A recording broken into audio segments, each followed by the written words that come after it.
This is Winging It. It's the somewhat whimsical, certainly worrying, decidedly wonky, seldom weighty, endlessly well-intentioned, and wildly witty show about music where one knows what's coming and the other doesn't. And this show happens in between both proper to ensure you can spend anywhere from 15 to 180 minutes with us every week. So this time, I want to let you know that I came up with a topic that I find interesting, sad, a bit macabre, but interesting. And, you know, I don't shy away from things that are creepy. So this time we're going to be talking about stars, some musicians, some, you know, actors and things who died in almost the exact same way. Wow. Very creepy shit. So, interesting. Now, one of the first ones I'm going to mention, and just let me know if you can think of any other ones, or if these strike you as being really creepy. The first one is perhaps one of the most creepy, and it's Whitney Houston and Bobby Christina Brown. I've forgotten what that similarity was, but I did hear about it. So, Whitney Houston, as we know, sadly died February 11th, 2012, unresponsive in a hotel bathtub, so she had drowned, right? And Bobby Christina was also found submerged in a bathtub. And she was rushed to the hospital, but passed away after a long coma. So both she and her mother died in almost the same way, about 3 years apart. Wow. Super creepy, super horrible. I mean, I'm sure, you know, in Whitney Houston's final moment, she wasn't thinking, my daughter's going to die similarly in a few years. She's thinking, if I've got to go, at least my daughter's okay, you know, and for her daughter to die in almost the same horrible way. Both of them probably, thank God, probably kind of oblivious to the whole thing, you know? Probably. Yeah. One can only hope. I always worry about the few minutes right before, you know, and there was some sort of drug situation, so hopefully they were in euphoric place. I mean, they were probably, you know, just completely unaware of the whole thing. I can only hope. I can hope, you know. But so drowning. creepy. Yeah. I mean, yeah, drowning is one of the worst ways. That's a terrible similarity. Isn't it horrible, mother and daughter? Yeah, 3 years. I just can't even. I mean, there was no way you saw that coming. I mean, I apologize, but you thought that maybe Bobby Brown would go first because he's such a mess. Yeah. But so horrible. Well, what about Paul Walker and James Dean? Paul Walker. Yes, Paul Walker, the Fast and Furious actor, died in a horrific car crash on November 30th. So he died in a Porsche. He and a friend were driving really fast in a Porsche, and they were killed. He was very, very young and super beautiful, and just everybody loved him. And then, of course, we know what happened with James Dean. So James Dean suffered a fatal car crash, but he was behind the wheel of his Porsche in 1955, and obviously he was drag racing, which is not what Paul was doing, but they were going very fast. But they both died in a horrible, fiery crash, obviously many, many, many years after each other, but super creepy that they would both die in a fiery crash in a Porsche. Yeah, two artists with, you know, kind of like a certain image that was pretty similar. Yes. I mean, that, you know, fast living, you know, the edgy guy, a rebel without a cause, and with, you know, the racing, the fast, and all that stuff. So they have the same, like, persona, at least to that extent. Yeah, absolutely. And I find it so striking. Now, if you just said, oh, drug overdose, you'd say, okay, well, Christina, of course they've all kind of died the same way. But it gets even creepier in different ways because Prince and Tom Petty also died in very similar ways. So they had a painkiller addiction. Prince, because of his knees and legs and stuff from all the jumping and stuff in heels, huge, gigantic heels. So he was found dead, obviously, on April 21st, 2016, following an overdose of fentanyl. And Tom Petty was found on October 2nd, 2017, after he accidentally overdosed on a cocktail of drugs, including fentanyl. Yeah, them and unintentional overdoses, none of this suicide stuff or anything, just unintentional. Like Heath Ledger was probably the same thing. Yeah, it's a cocktail. You know, and if you start mixing drugs, you don't know what interaction you're going to have. Yeah. So it's just a really weird. Again, I mean, two legends. I mean, there's no way I thought we would lose Tom Petty or that we would lose him to that. But again, when they have the addiction to fentanyl, and then a cocktail is introduced, and if you think about it, it's the same sort of Michael Jackson thing, right? Who's going to tell a star no? Yeah, I mean, self-medicating to that extent. I mean, with like professional doctor-level stuff where no real doctor would do it. That's right. You know, I mean, it's one thing if they unintentional OD on like the stuff your doctor gave you is one thing. Right. But when you start mixing up like Michael Jackson did, it's so sad because you have no idea. You really don't. Right, but then if you have a good doctor, and I will tell you, I have good doctors, and any medications I take. When I had my car accident in January, I went to go get checked out, and they said, I'm going to give you muscle relaxers because my whole neck and stuff was messed up. And they made sure that even my Allegra didn't interact with my stuff and have me have some weird reaction. I mean, they're very careful about that. Yeah, they want to know everything you're taking. Right. But if I'm a star and I say, Doc, I'm so-and-so, give me the stuff that I want, they're probably going to give it to me. And I'm not saying that doctors are scrupulous, but they worry about, what they're going to say to other people, I think is probably something. At least it's a possibility when you got some money to throw at it. Exactly. And Doc, I'm not going to abuse it. You know me. You've known me for years, Everybody's not that they do right. I mean, that's right. Maybe they should be, but I mean, you're going to find somebody who's going to do it. Right, exactly. Well, to your point, Heath Ledger. Yeah. Heath Ledger died on January 22nd, 2008, after he overdosed on a mix of prescription meds. So then, on July 13th, 2013, Glee star Corey Monolith shocked the world when he too was found dead after overdosing on a mixture of substances. That was not prescription, though. Oh. I think that was a different story. So that's slightly different, but again, it's another cocktail of drug. Yeah, it's similar enough. I mean, right. And I don't know if all of them were prescription or if some of them were, obviously street drugs. It could definitely have been, but very, very tragic. Both very, very young, super unexpected. And then horribly, Sam Cooke and Marvin Gaye. Oh, no. Yes. Legendary songwriters. Remember, we talked a little bit about how Sam Cooke died when we talked a few months back. He was shot by a hotel manager, Bertha Lee Franklin, in December 1964 at 33. She said it was in self-defense, that he came in and attacked her. Yeah, we talked about that. But why, we don't know. And as we know, the Prince of Motown, Marvin Gaye, was shot by his own father just a day before his 45th birthday. And his father also didn't serve time for it. He served a suspended jail sentence instead.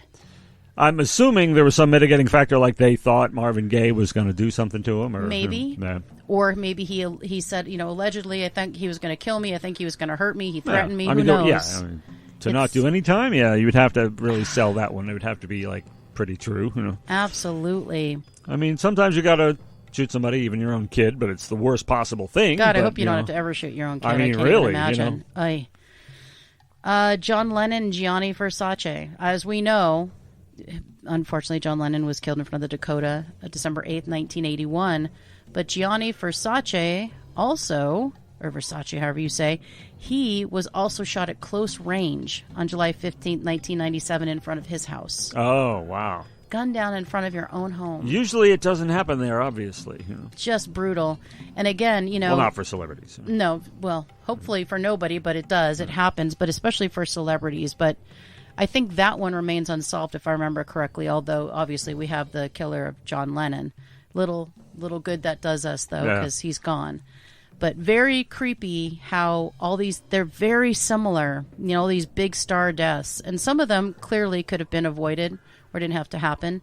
Then Janice Joplin and Amy Winehouse. Oh, yes. I know, right? Yes. So again, we're hearing the substance abuse, right? So incredibly talented singer, Janice Joplin, left us on October 4th, 1970, found dead in an LA hotel room, was an accidental overdose. Accidental, she was drinking alcohol and took heroin. Ooh. So you never know when that's going to be a lethal combination. I mean, they're definitely not good for you, but you definitely don't know. So heroin and booze were no stranger to the poor Amy Winehouse, who died of alcohol toxicity at her home on July 23rd, 2011. They were both 27. Wow.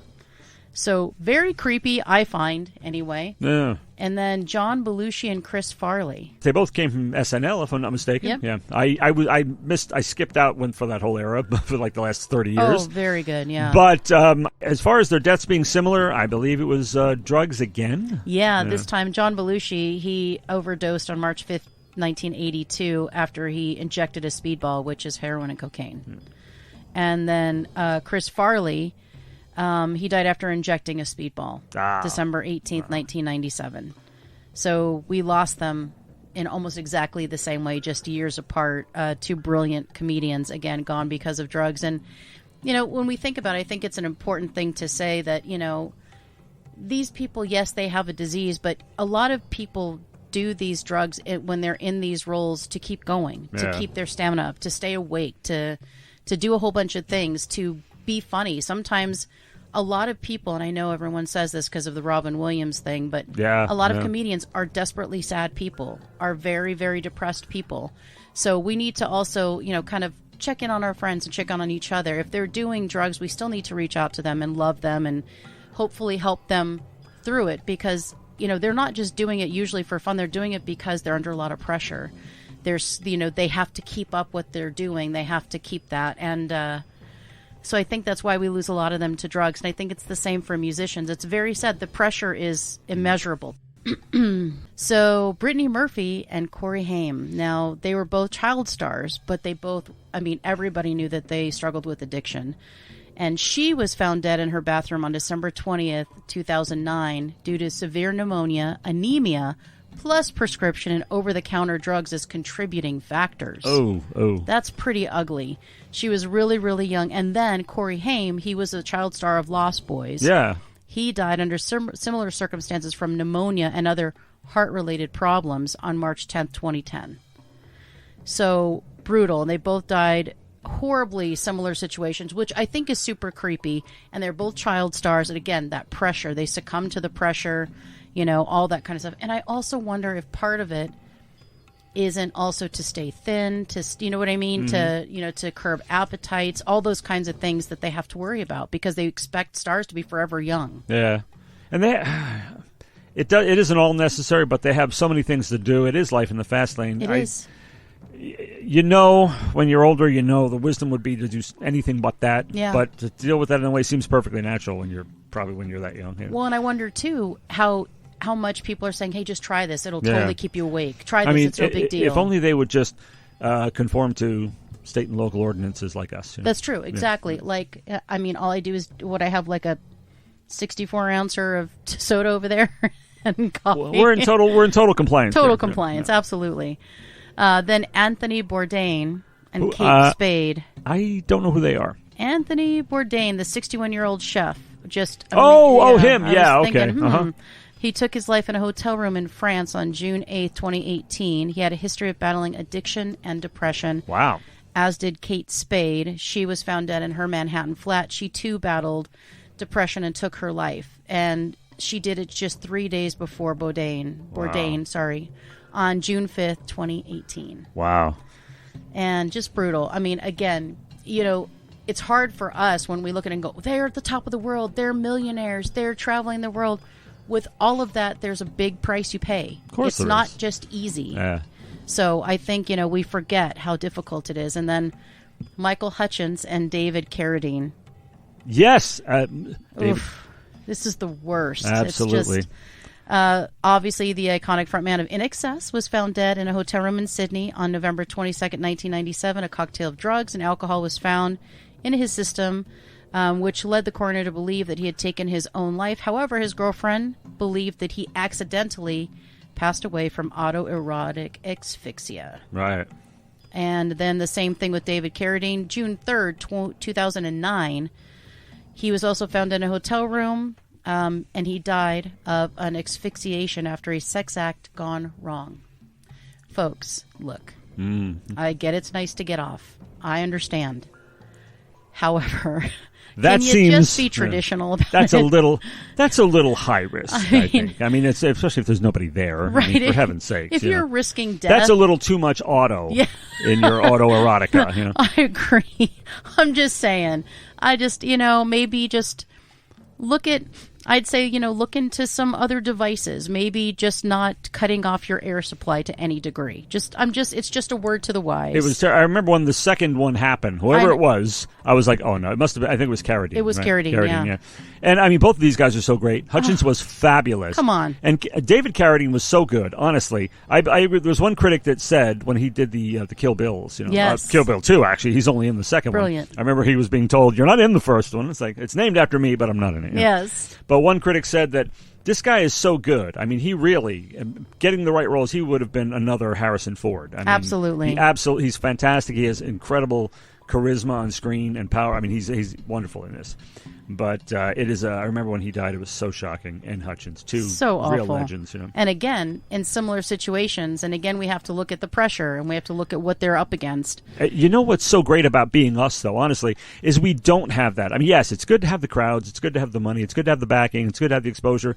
But think about it, we don't have all that pressure to deal with. And the disappointment, I mean, you end up in a fucking studio with Phil Spector waving a gun at you. Yeah, I'm out. I'm out. I mean, you don't know what's going to happen. People are want to emasculate your work and all this stuff. I mean, there's a price to pay. That's exactly the pressure, right. the pace.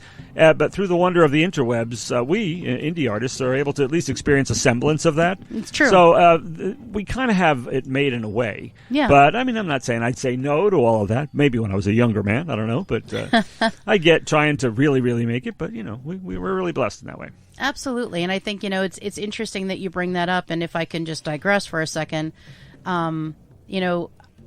are not well known. Ascent is not well known or anything, but because we're always performing in the scene, people recognize us, people that I don't know.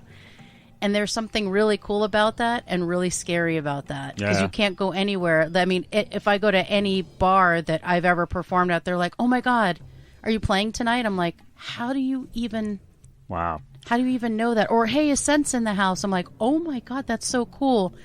And that's like a taste, like just a tiny bit of what they must go through everywhere they go. But they're not writing dumb shit about you in the papers. No, and stalking me. No, they're not stalking you and everything. And that's, it's kind of good this way. It's very good. It's cool, but then you go, ooh, if that's just a taste, I can't imagine what they go through. It's kind of cool that I go places that absolutely nobody knows who I am at all. But still, a few maybe. Yeah. But it is cool. I mean, we're recording artists, as you know. We're too genteel to hawk our own wares much on the show, but we do each have a body of work that's out there for you to, which hopefully will enchant you without the aid of subliminals.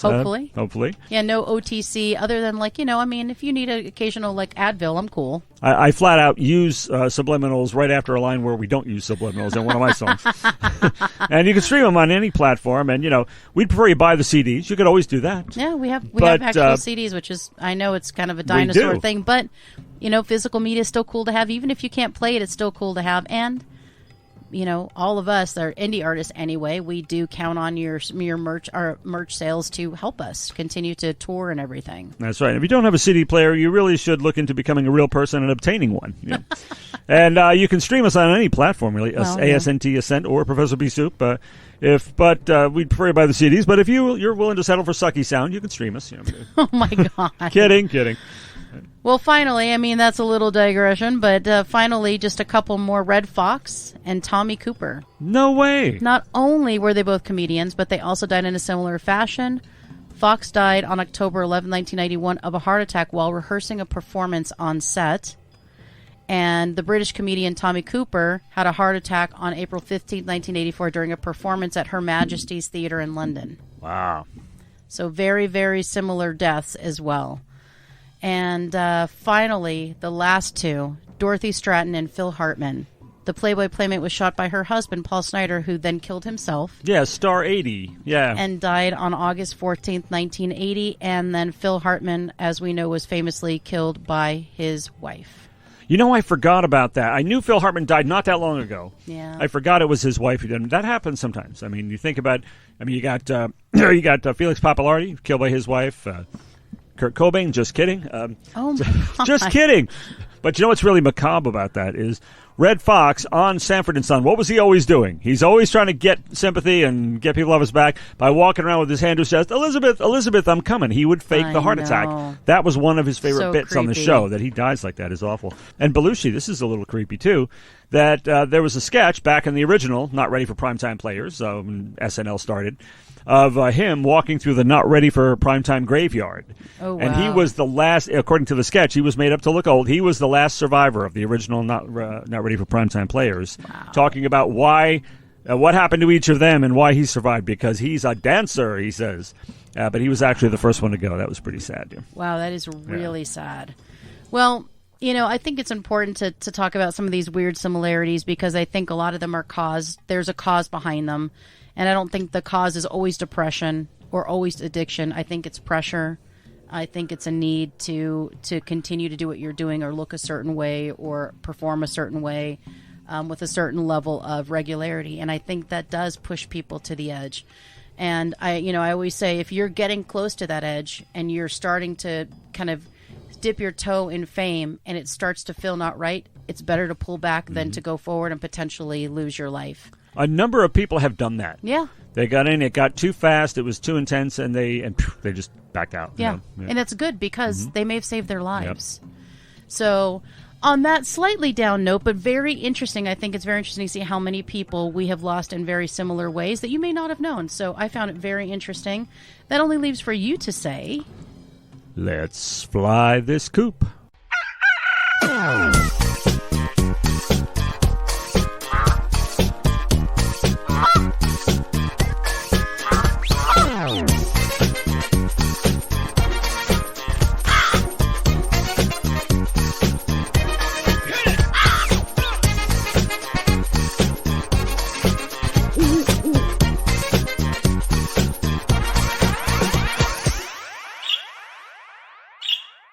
This has been Birds of a Feather on What the Flock Radio.